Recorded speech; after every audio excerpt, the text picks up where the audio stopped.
Merci. Jean-Luc Laglaise pour le MoDem.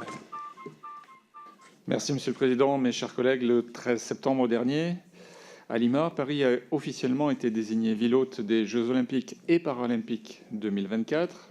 Cette compétition planétaire sera l'un des plus grands, sinon le plus grand événement sportif international jamais organisé en France.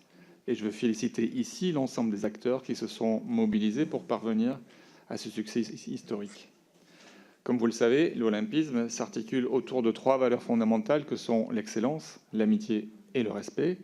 Nul doute que les athlètes français et du monde entier sauront faire preuve de ces qualités pendant cette grande fête sportive qui marquera le retour des Jeux d'été sur le sol français 100 ans après l'édition de 1924. 100 ans après, les enjeux sportifs restent, mais ceux liés à l'accueil, à la logistique et à l'organisation ne sont évidemment plus les mêmes.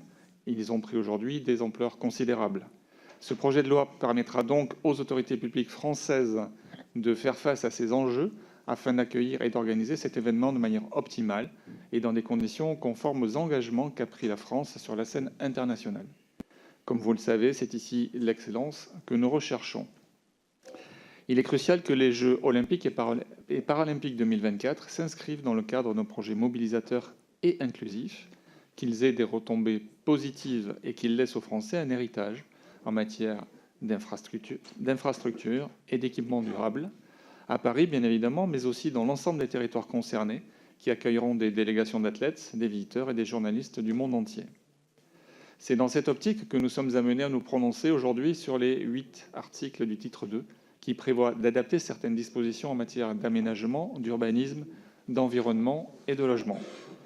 Ces 8 articles assurent le respect des droits de propriété et de la concertation du public, tout en prévoyant quelques aménagements en règle d'urbanisme, afin de réduire certains délais, de simplifier les formalités et donc de tenir les échéances de livraison de l'ensemble des équipements nécessaires à l'organisation des Jeux olympiques et paralympiques 2024.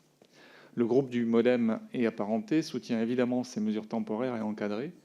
J'ai d'ailleurs entendu qu'un amendement va être proposé sur une mesure particulièrement innovante que nous soutiendrons également. Toutefois, nous resterons vigilants quant au processus de concertation avec le public, car nous jugeons essentiel d'associer pleinement les Français à l'organisation de cet événement pour qu'il soit un réel succès dans la durée.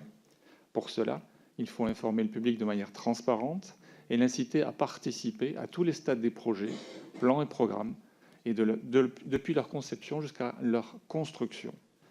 En effet, il est par exemple important que le village olympique soit transformé en logement, mais également en quartier à dimension humaine, quartier qui pourrait accueillir des start-up, des associations, des artisans, des services publics et des commerces de proximité.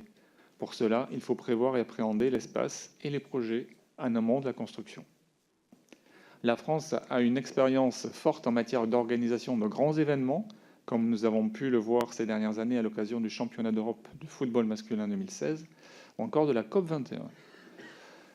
C'est pour que cela perdure lors des JO 2024, il est nécessaire d'adapter certaines dispositions de notre droit positif aux contraintes propres à la préparation et à l'organisation d'un événement à tous égards exceptionnel.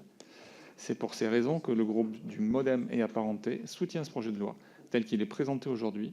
Nous soutenons ces Jeux et nous nous réjouissons de travailler dans les années à venir à faire de ces Jeux un succès historique.